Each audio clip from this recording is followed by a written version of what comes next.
Amid this heat wave, the state legislature sent a stack of bills to Governor Newsom's desk focused on climate change. It is a win for Newsom, who championed the package to lawmakers starting in August. Our political reporter Greg Lee's here to lay out the state's ambitious goals. Greg. Christina, these new bills likely to soon be signed by the governor add to some of the nation's most aggressive climate policies. Among the new bills, $54 billion in climate spending.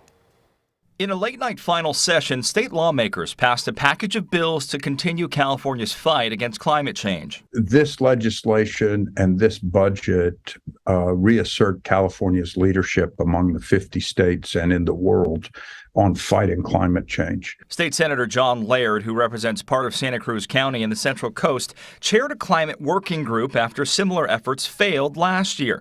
This year, Governor Newsom made a last-minute push for the legislature to take action. All critical components, not only to address the immediacy of the moment, but address the future so that we can future-proof California. Some of the slate of climate bills headed to Newsom's desk include $54 billion in climate spending, carbon neutrality, or eliminating or capturing all of the state's greenhouse gas emissions by 2045, rules for carbon capture and storage, new targets towards reaching 100% clean electricity by 2045, a ban on new oil and gas wells within 3,200 feet from homes, schools, and hospitals. The monumental victory for environmental justice communities and our supporters that's come after years of hard-fought advocacy. Business groups criticized the late push, including the new oil and gas ban. The California Chamber of Commerce released this statement. This policy will not only kill an estimated 8,000 jobs in the state, it will drive oil production out of California and force us to rely on even more foreign oil imports.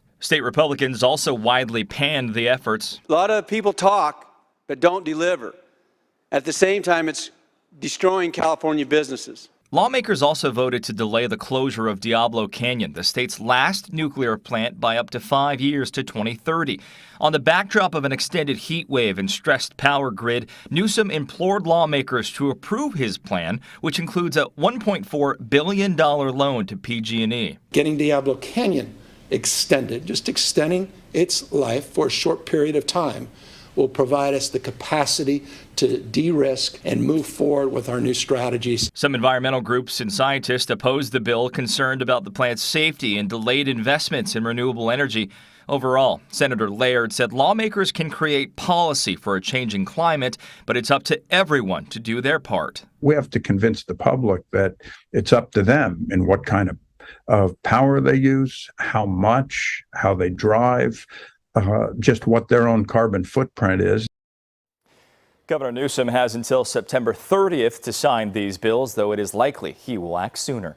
In studio, Greg Lee, KTVU, Fox 2.